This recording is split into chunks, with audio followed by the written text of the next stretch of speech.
Welcome to Mysterious Goings On. We're going to get right to the show after these messages.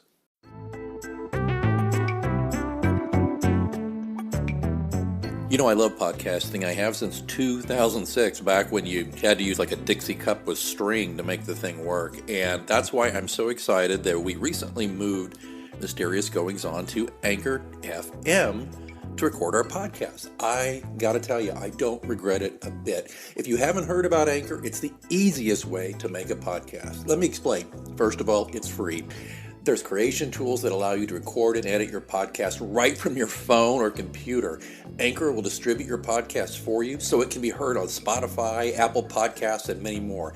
And you can make money from your podcast with no minimum listenership. It's everything you need to make a podcast all in one place. I'm not going to lie to you, when I first heard about Anchor, I was a little dubious because I've been doing it the hard way for so long.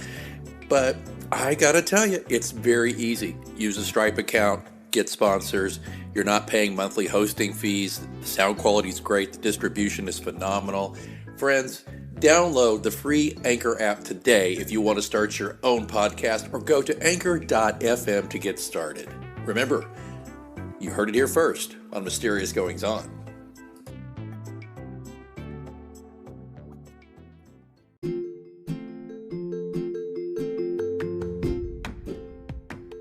This is Michelle Cox. I'm the author of the Henrietta and Inspector Howard series, and you're listening to Mysterious Goings On. You know, there's a question I've always wanted to know the answer to since I had awareness, I think, because you always hear about, the man is always trying to keep you down. You know what? It's always the man's fault when something goes wrong. Well, I think today we're going to find out a little bit more about this man, because we are lucky to have a returning guest, Lee Matthew Goldberg, here. He's the author of the novels The Ancestor, which we discussed last November on the show. Please check out the link in the show note. The Mentor, The Desire Card, and Slow Down. He has been published in multiple languages and nominated for the Prix du Polar. His first YA series, Runaway Train, is forthcoming in 2021, along with book we're going to discuss here in just a moment, a sci-fi novel called Orange City. Lee, welcome back to Mysterious Goings On. Hey, thanks so much for having me again. I had a blast doing it the last time. You know what? I haven't had a chance to tell you that, but your show scored some nice download action. Hey, awesome. I like hearing it. Cool, very cool. Well, I found it fascinating. Because I'm accused of occasionally pouring syrup on my guests, but it's just, I speak from my heart and the truth. I like the way your prose works. I like the way how your books move.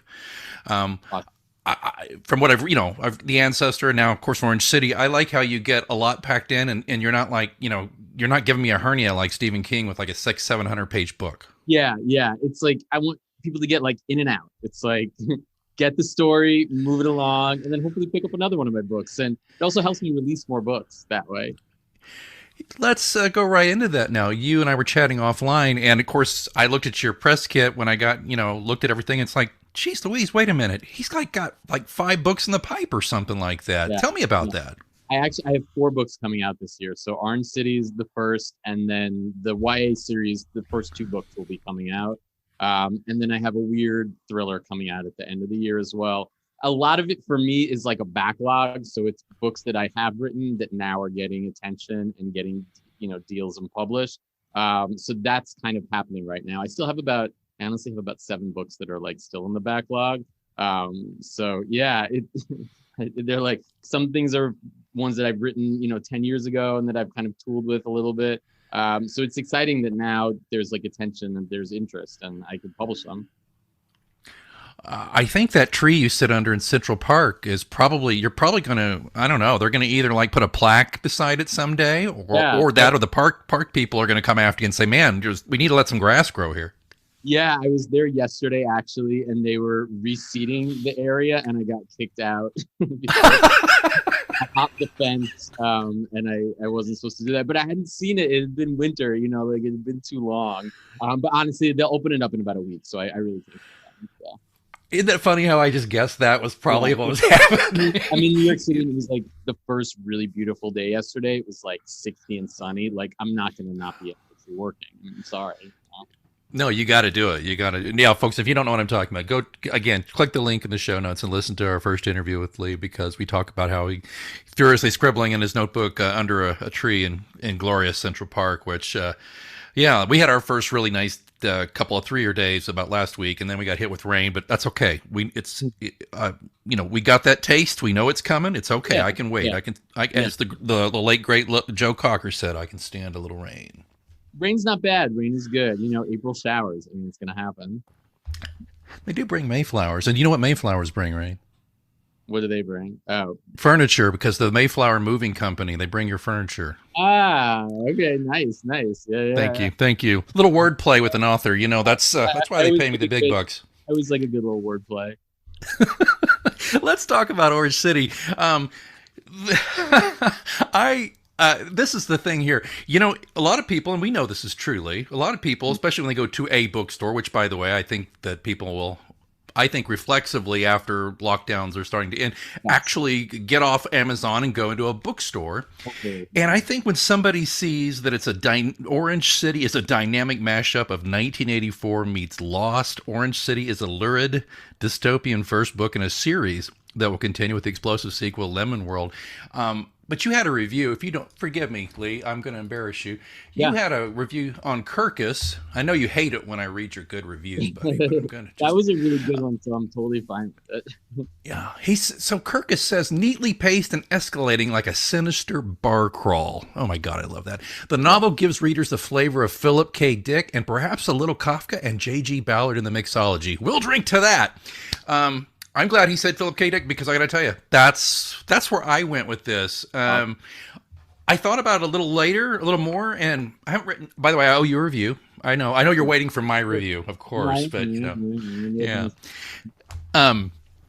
But I thought, wow, because the whole conceit of this is this advertising exec. He drinks POW. He drinks this orange soda, and then he starts kind of figuring some things out about his reality. And I thought, well, it could be a Matrixy thing, but it really didn't occur to me. It was more in the PK Dick line. It was just my vibe. Yeah, I mean, I read a lot of Philip K. Dick, and 100% all of that permeated into this book. 1984 meets Lost. I don't know. It was like when I was coming up, I'm moving into like a screenwriting direction with my career. Mm-hmm. One of my books is about to start into a very early stage in development, and I'm working on the script as well. So I'm thinking in terms of like log lines. So to me, I was like, well, it's 1984 meets Lost, but then I'm like, I don't know if that actually was the best comparison, because I think it really is more PK Dick, and the reviews that I've gotten has been more, like Do Androids Dream of Sheep, and more along those lines. It really is, but I know how hard that is with the blurbs. I mean, seriously, I have to tell you this real quick, because, by the way, folks, if you heard our last conversation, we talk about his work, and then we dip into the industry, and then we go back and forth here. So I just was going to tell you. So I had a guest on previously, Australian guy who's just killing it down there with his books, and he wrote me a nice note after he was on the show, and then he said, "I'm sorry, folks, if you heard me. I did repeat this story once already in a different episode, but this is I want Lee to hear this." But so he said, "Hey man, I checked out your books. Looks interesting, but your descriptions are terrible."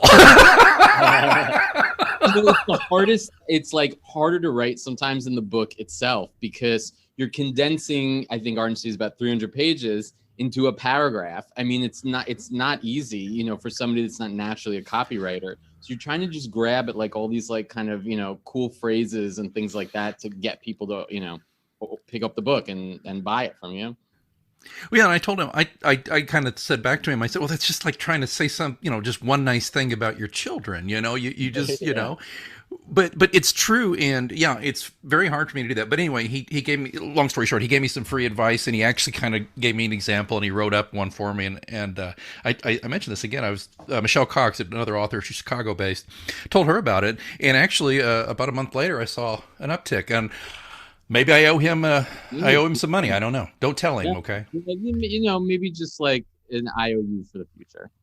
Yeah, there you go. You know, I like IOUs for the future. I think that's important. And so this. So this is going to be a series. When you sat down with this, did you have a series in mind for Orange City going forward, or was it I just going to get this story out and see how I feel? Yeah, so the genesis of Orange City is very weird in comparison to my other books. It was a short story I wrote in college. I'm 40, so it was half of my life ago when I wrote a short story, and it was just about an advertising executive addicted to soda. There was no man or there was no science fiction, and I just kept picking at it over the years. It was a screenplay, it was a book, and with each successive iteration of it, it became more and more science fiction-y until, you know, what's in front of you right now. So it's had this kind of really weird, odd journey. But then when I began thinking of it kind of bigger, I was like, well, it's bigger than just one book. Like it really deserves sort of the second one. You don't really get into the outside world too much in the first book. So the second one, while it would take place in a different city, it then would move into the outside world. So it would hopefully kind of, you know, give a full kind of overview of this whole world that I've created rather than just a little piece of it. So are you? Maybe you said that I don't. But are you pretty well sure how many books we're going to get into this thing yet? I think it's going to be 2. So what's interesting about this book is I own all the rights to it from my publisher, so I could resell it. And that was sort of the, I don't know, like the whole deal that happened with it. I'm trying something new out with it, basically. So we're going to try going out with it to like a tour or a bigger publisher. Obviously, if they're interested, as many books as they want, you know, like I'll keep writing them forever. If not, it's just going to be 2 books, you know, like I'm not. Oh, just 2. Oh, okay. Yeah. So when I hear series, I always think is 2 a series, but I guess it is. It's more than one. So What potentially could happen is Lemon World would be like a 500-page book, and I'd split it in 2. So that may be. I have some ideas. I haven't started it yet, so I have no idea. It's like I don't know. I'm usually really good, and I'll finish a project and start a new one, and I'm just lacking like inspiration right now. I mean, it's COVID related. It's 100%. You know, like life is just kind of boring and the same. So it's like I need to travel a little. I just need to reboot myself before I like start a project like that. You know? Yeah, I understand, and you know, I probably intimated this to you in our previous conversation with my series. I've been stuck in the rut for this 8th book in mine that is probably my last for this series, and so since I've set myself up for this as my last for this one, because I feel like it's like a stopper in a bottle, and I've just got to get it out so I can get this thing done and move on to other things I want to write. I'm very one-track minded, unfortunately, but I've had all this fuzzy problem. But I was going to relate to you though that the good news is,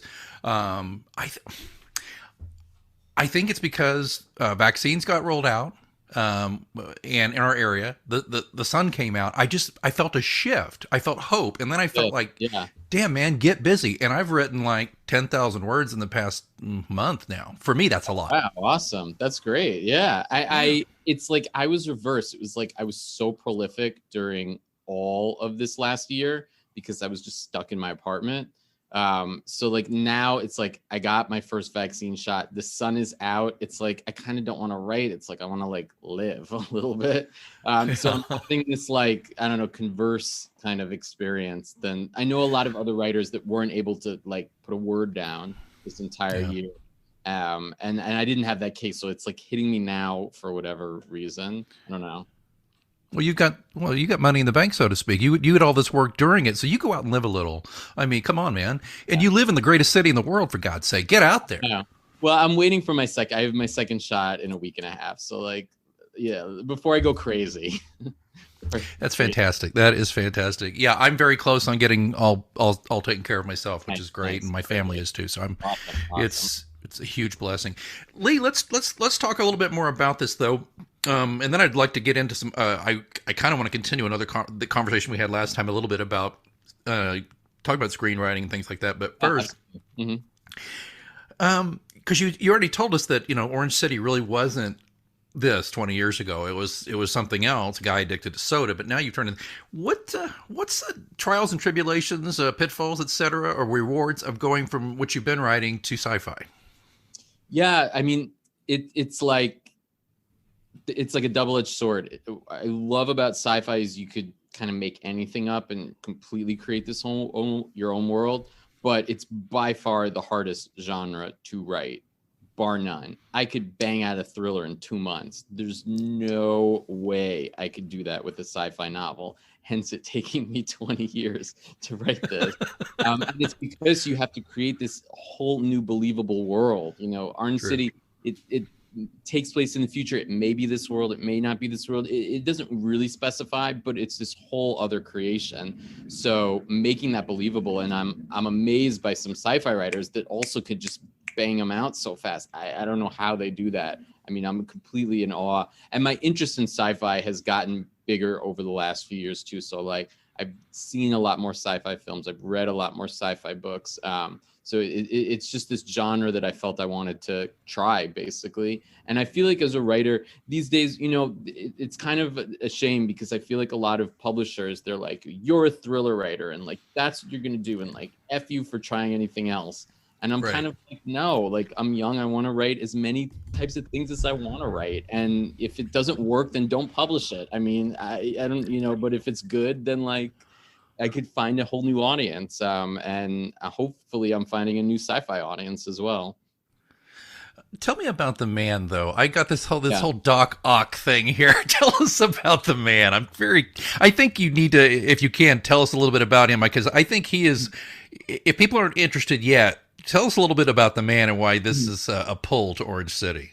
Yeah, so the premise of the city is it's basically like a haven for people who are either outcasts or a reform for people who have potentially been going to jail. So the city kind of removes whatever crap you went through in your former life and you could start anew. But the problem is you're locked into the city forever. And the man is the ruler of the city. He's basically the dictator of the city. He lives in a giant eye tower that's shaped like an eye, and he just watches his citizens obsessively.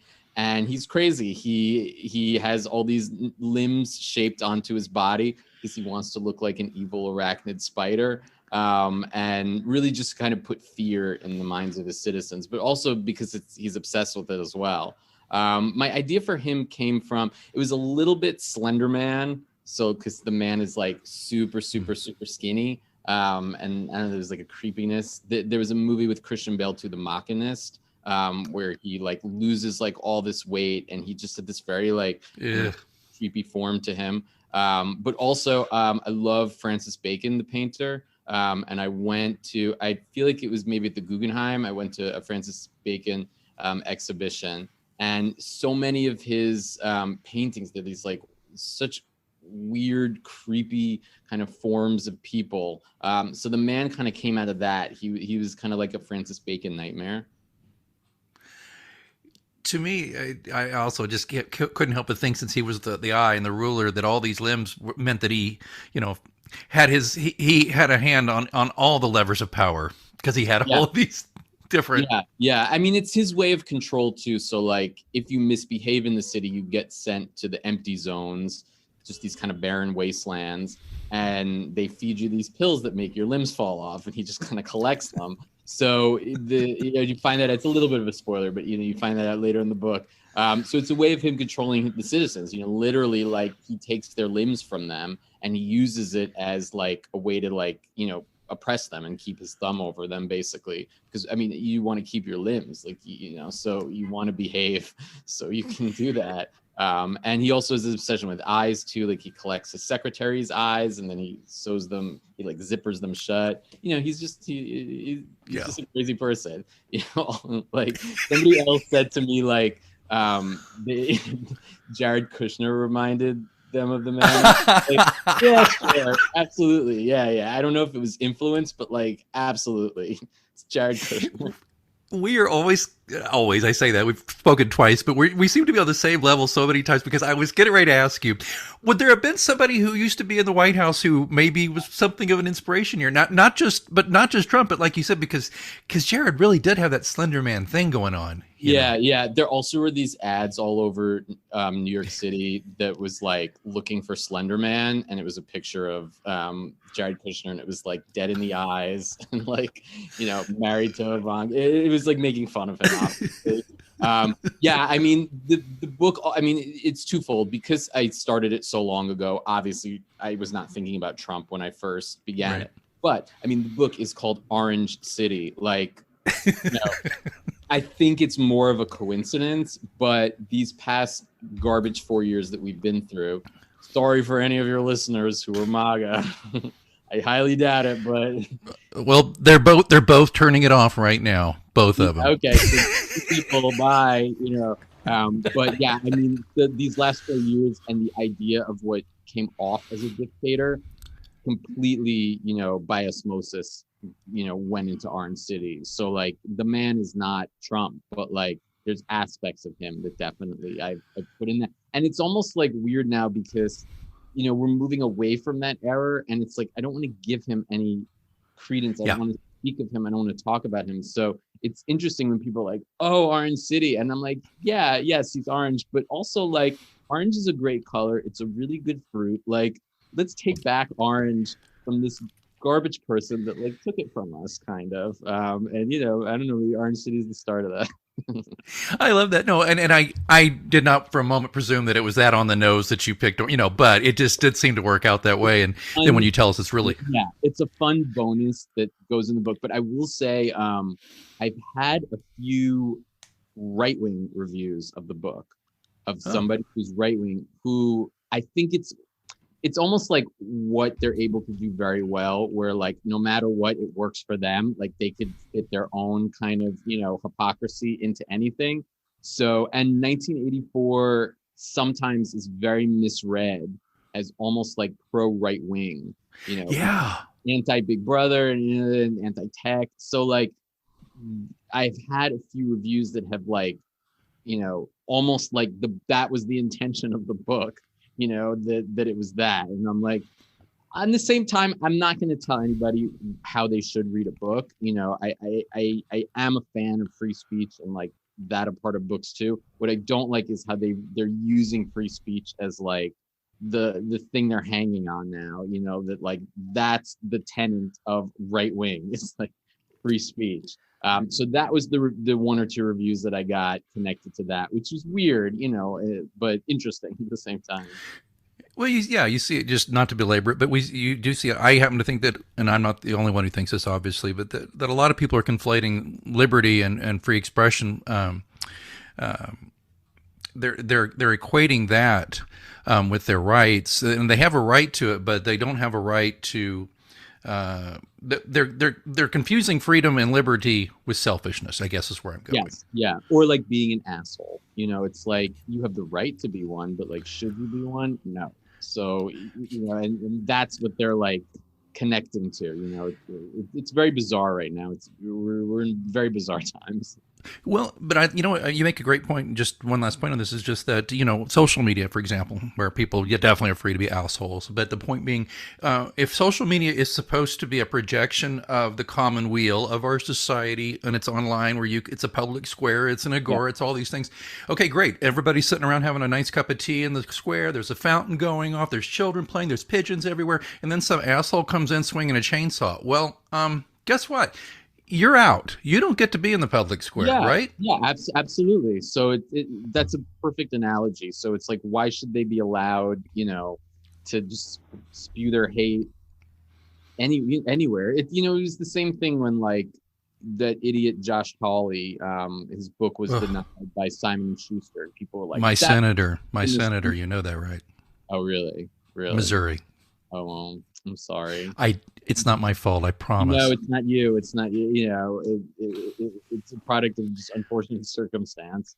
But people were like, that's against free speech, and it's like, no. Simon & Schuster is a public company. They have absolutely every right to be like, I do not want that person representing us. Full stop. Like that's the end of the discussion. Yeah. Anybody else could publish them if they want. Nobody's saying that, but it doesn't have to be from Simon Schuster, who would be paying him like $1 million to do it. Like, it's just it's a moot point almost. It is, and it's just, again, they want it both ways. Now, this bakery is allowed to not bake a gay cake for a gay wedding, but Simon Schuster's not allowed to say we don't want that. So, which way is it? It's whatever works for them, unfortunately, and that's just how it is. They're able to, they've viewed the world through a very thin lens the whole time, so that's just how they're going to continue to view it, and they'll argue against like the example you gave, but they'll make a stink about Simon. It almost is like you're damned if you do with them. It's like there's nothing you can do. Yeah, there's nothing. Well, there is something we can do, and we can shift gears for a little bit here now. Talk about. You've got some great irons in the fire with Hollywood and with screenwriting. Give us a little taste. What's going on with that?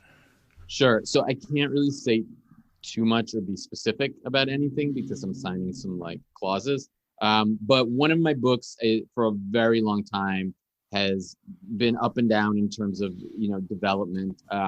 And what had happened was somebody else wrote a really garbage screenplay of it and it killed the project. And then my philosophy was like, oh, I'm going to learn from this. I'm just going to write all the screenplays to my books and see what happens. And then we finally got some movement with it through that. So we're still hammering out some stuff, and the screenplay would still be really need to be worked on before it has real potential. But it's a good start, and I'm really excited about it. And it's really going to be my first taste of like full Hollywood, not like something doing well on like the blacklist and then nothing happening. Like it's an actual taste of it. So we'll see, and hopefully it'll open up a lot of my projects because I'm working on all of them in different ways, as either like film scripts or TV projects. So if it's basically been in development hell and you rescued it with a. Yes.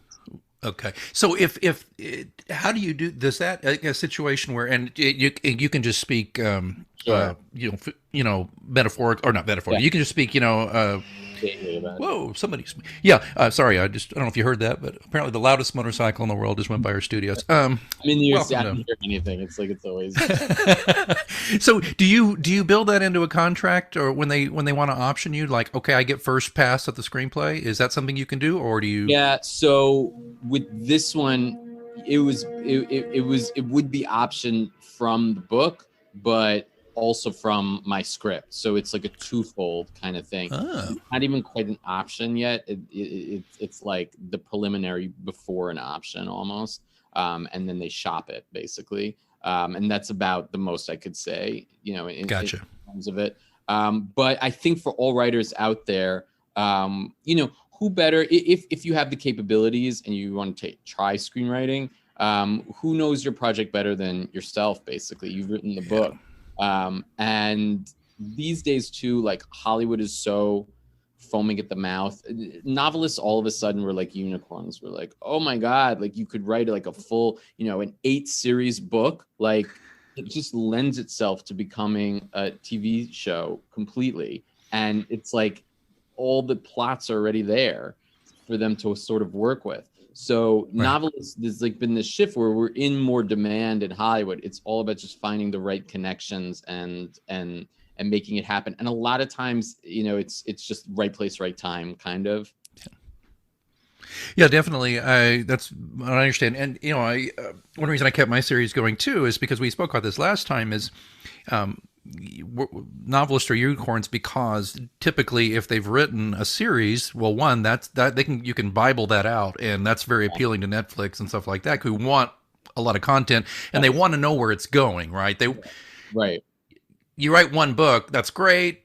Can we chop that up and make a series, a limited series? That's wonderful. But if you've got 5 books, yeah, wow, there it is, right? So that makes novelists appear more appealing, I think. And Lee, you're not the only author who recently have discussed this with me on the show, and it seems to be everybody's like doing what you're doing, but frankly, not as prolifically and not as well as I can see yet, because you've got such a huge amount of stuff out there that's available, right?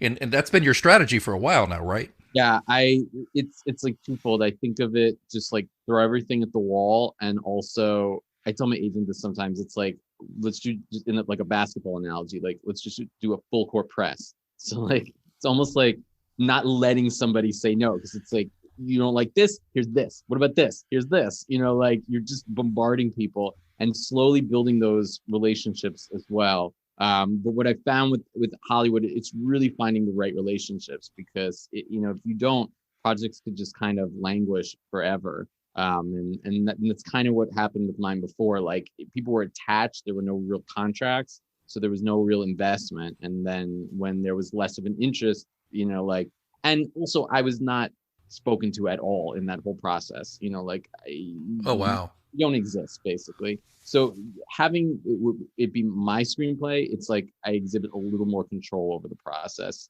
too. And also in all likelihood, when you sell a book, the highest you're getting is 2.5% off of potentially the budget. So if it's a low budget film, you're getting not much. If it's a high budget film, you potentially get a lot. But that's it. Where a screenplay, you can maybe get into more like back end and like things like that. So to me, it's just a smart strategy, and one I'm just going to keep doing. And I like writing scripts in between books as well. They're nice, like palate cleansers almost. It just shifts my thinking, because a book is harder. It's a lot. You're more invested in a novel, I think. I might have asked you this last time. Just curious aside. Do you use a program, screenwriting program on your computer? Yeah, Final Draft, absolutely. Yeah, Okay. you kind of have to, or it would just take you forever. And then if you were sending it, it would the formatting would be kind of off. Final Draft's great. I think it's about $200. And I don't really know of any other one. And yeah, with books I'm old school. I use Word. I've tried Scrivener, but it's not for me. Yeah. I tried Scrivener too, and it frustrated me more than anything else. It just seemed like there was. Yeah, it's like I don't need doing too much work. Yeah. Did it actually? I forget, Lee. Did it offer like a screenwriting option on that? I don't remember. But if they did, it's not the optional. Yeah, I think it does now. I mean, yeah, Final Draft is just set up so well. And I mean, when you send out stuff, you usually just turn it to PDF anyway. So like, you really could use any screenwriting software if there's like a cheaper one out there. But yeah, everything it's just like seamless and simple. And I've been using it for years and years and years. The trick is they make you buy the new one every time, so it's it's a little bit of a racket. Oh, so it's like an annual subscription? Is that what it is? Almost like every time I get a new laptop, which is often, you have to get a new Final Draft along with it. So it's like a couple $100. That's not too bad. Yeah. But I think everything, they're all little rackets. Yeah. Well, yeah. What is it, right? I think Scott Galloway from NYU Stern, he calls them rundles, where it's just it's a constant subscription model. That's how you make money. Yeah. Let me ask you this though. So have you been to an actual Hollywood pitch meeting yet? Boy, they hand you the bottle of water and the whole thing. Yeah, so early on in my career, I entered into a lot of competitions. So the one I kind of went the furthest in was Script Pipeline, and they have all these other ones, Book Pipeline, and a bunch of other ones. So I got to know those guys really well. So for a pilot a few years ago, I was invited out to Hollywood to, you go in a room, and like a giant room, like an auditorium, and you pitch to like 20 people. And I was so nervous, and I had this like to a T memorized pitch. And what I learned is like, no, where it was like, hi, my name is Lee Matthew Goldberg. I have a pilot, it just sounded so rehearsed. So I've learned now it's more like fluid a little bit. And in all honesty, these days it's changing a lot. That's a very old school model. The best way now is if you work with like a graphic designer, and you like kind of draw the pilot a little bit. So you have your Bible, but there's like graphics connected to it. And then that helps them see it visually. If you're able to do that, that's these days what I think people are looking for the most, even if you're not like a giant production company that could be like, here you go, Scott Rudin, like if you're outside of that and you're really just starting out and you have a graphic design friend, become better. I didn't know. See, now I've heard of putting together like a sizzle reel, like a book trailer. Yeah. Is that passe now, or? Yeah, I mean, it's kind of, it's sort of like that. It's like within your Bible, instead of just being like here's the characters written out, it's like here's an image of that character. Here's images connect. Like I've been working on a cult show and books for a long time. They haven't been published or sold or any way, shape, or form. So I'm working. I kind of put it aside, but when I'll do the pitch for that, all of these images that I found in the public domain of like weird cult stuff, to include that in the Bible itself, so that they have some type of visual thing, I think is even better than you just speaking about it for 20 minutes these days. Like that's a very like, I feel like, becoming a little bit outdated. Like I know somebody who had a movie that came out and it was off of their script, and it was because they worked with a graphic designer that did the pitch with them basically. So I wish I could go back in a time machine and learn how to draw. That would have really helped. Yeah, me too. Would Stickman be okay? Would that? No. I mean, depending on the project, it might work for like a certain type of project. I mean, I would say like invest in the good designer if you're going that route. I think helps, and it's because Hollywood's becoming younger and younger. So like, some very visual in their 60s and 70s who are running stuff. Now the people acquiring are 30. And they grew up visually. So I think it's just shifted along with natural things shifting. At the end of like The Mandalorian, I don't know if you've ever watched it, but they have this. Yes, right. That's exactly yes. Like that 100%. That's what it would be. It was like a beautiful, and those could be a painting in somebody's house. Like they're well done. And it's interesting. Maybe those were there were earlier drafts of that Jon Favreau created to sell that show. I mean, who knows?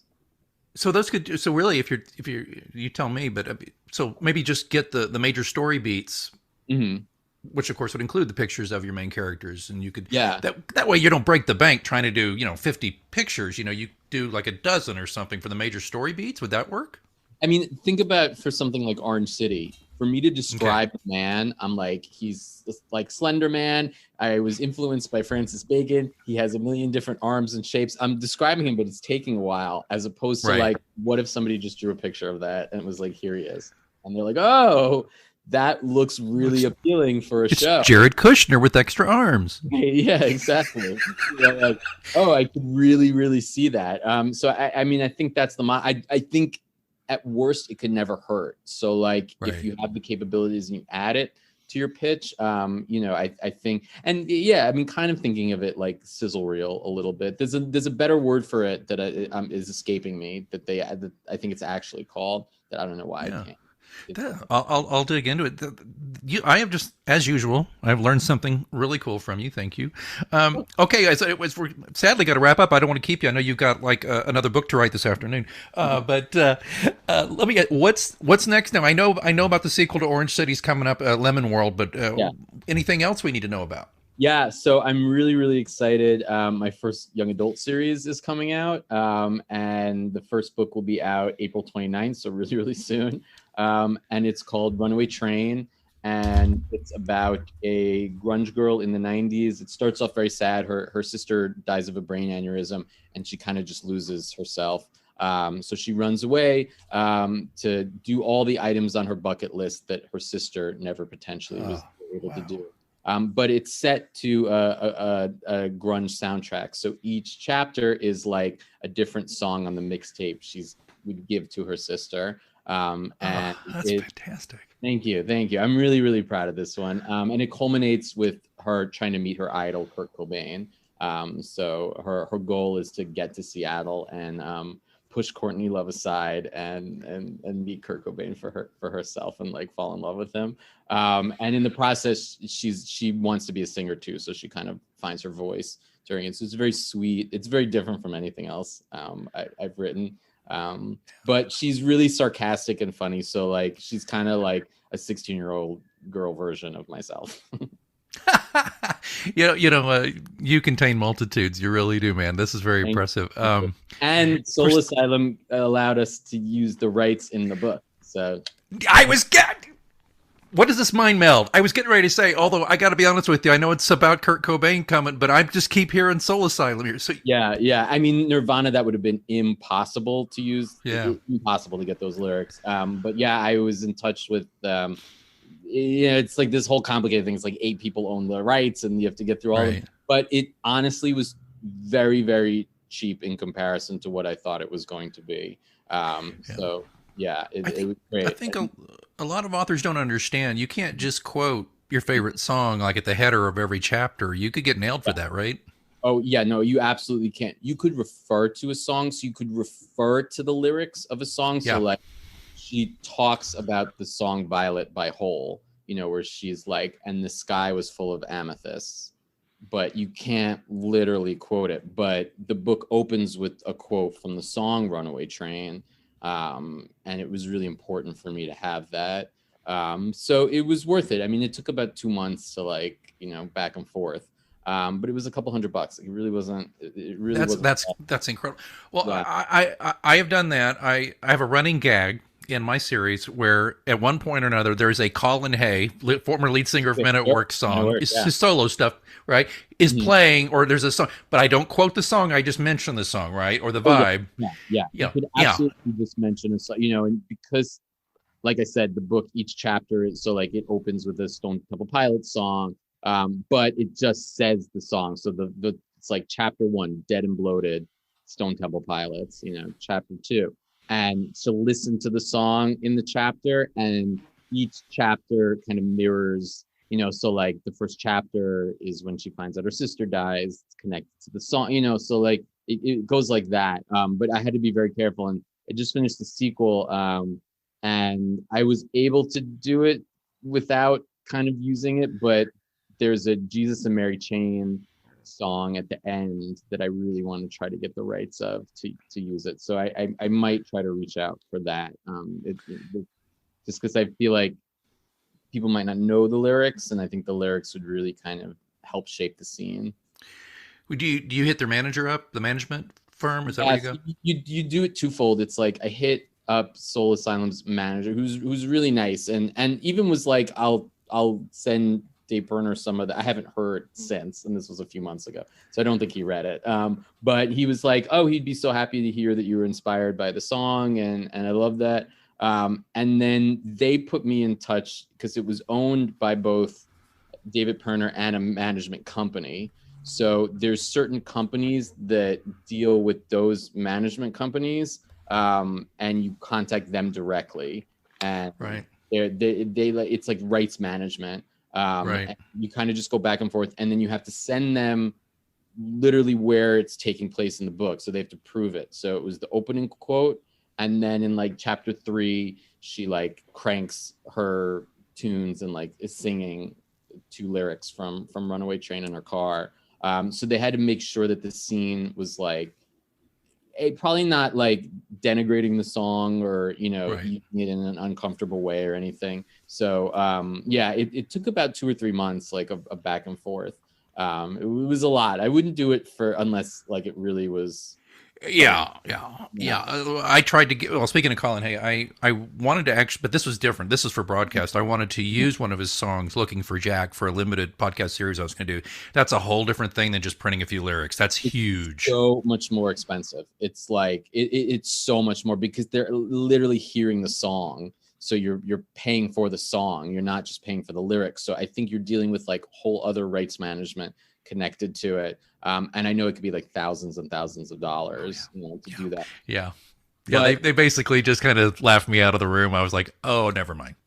Yeah, but what I've learned with lyrics is like it's really, really cheap for the most part. It's mostly just a couple $100 unless it's like a Nirvana level, and Nirvana, it's like the rights are so common. I mean, they're fighting over it, I think, still, whether it's Grohl or Courtney Love. I don't even know where it is in that, so I don't even know who I would contact. But in the second book, there's a scene, it's a little bit of a spoiler, but there's a scene where she meets Courtney Love, and it's a chapter of her and Courtney Love.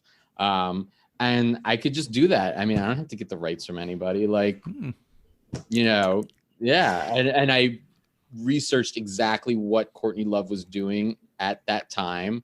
And she was on tour, and I pictured her taking a night off going to this club and meeting the narrator at that one time off. And it's a weird time because it's a few months after Kurt Cobain dies, and it's a very strange, but also Hole was accelerating like crazy then too. They were blowing up, so it was such an interesting time. And I watched this interview of her and Barbara Walters that was fascinating, and that she really blamed herself for his passing because she was like in an argument with him right before, and she was yelling at him, and she like took that to heart. And even Barbara Walters was like, you have to let that go, like it's not you. It was very, very heartwarming. Not heartwarming, it was very heartbreaking. But I don't know, really cool to just also be able to bring it to life. It's just a fun extra research thing. Well, it's fun to do that. I again, sorry to go back. You're reminding me of something I did. My third book, though, since it was a running gag with Colin Hay, which is just funny in itself. He's a brilliant artist, but a lot of people are just like, really? Yeah. But I love too. Oh, I've got them all, and I've met him twice. He's just a marvelous fellow. Oh, he's a sweetheart. But I had it where my character, who's an author, he was being interviewed on the Today Show, and he runs into a guy in the green room before he goes on, and he doesn't know. He somebody says, he goes, wait, and my character says, and then the guy walks out. Colin Hay walks out, but I don't say it's Colin Hay, and I describe him, and then he says to a grip, he says, well, hey, that was what? He goes, oh yeah, Phil Collins, yeah. So which is actually a story I heard Colin tell at the Largo, really? About how mistaken for Phil Collins a lot. Anyway, you know what? Yeah, it's fun. It's part of that verisimilitude, and I love to have a little winking fun with my readers that way. Lee, I have, as usual, taken way too much of your time, but I enjoy speaking with you so much. Yes. Thank you so much for having me. And anytime I'll come back. Well, tell us before you run off, and again, as I said, write a new novel this afternoon. Tell us where people can find you. They'll be in the show notes, but go ahead and give us the word. Where do we find you and your books and everything? Yeah, so the best is probably you go to my website, LeeMatthewGoldberg.com. You can find me on Twitter, LeeMatthewG, or Amazon, Bookshop, all those great places to buy books. And hopefully in the future, to go into a bookstore and buy it. You can go now. You can go into a bookstore now and buy a book. You could do that. Yeah. Yeah, just wear a mask. Lee Matthew Goldberg, I hope you don't take this the wrong way, but you're the man. Thanks for being with us here on Mysterious Goings On again. Thanks so much. Thanks.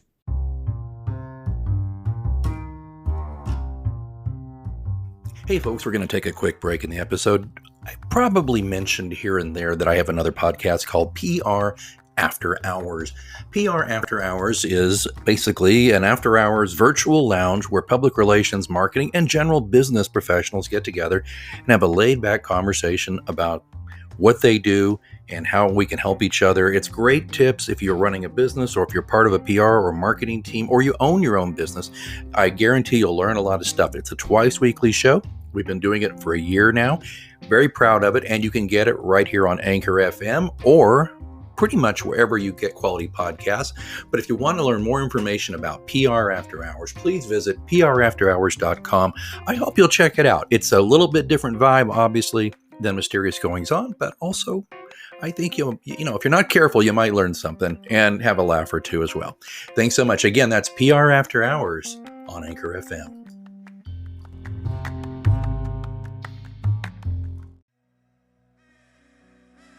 Thanks so much for listening to Mysterious Goings On. Don't forget we have a complete archive of all of our interviews, monologues, updates, live readings, dead readings. All of that stuff is available at mgopod.com.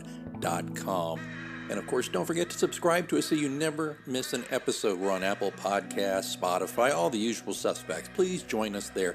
Again, don't forget, mgopod.com also has links where to find me on social media and how to get in touch in case you want to be a guest here on the show. Well, I think it's time that I move on for this week, but until next time, keep reading.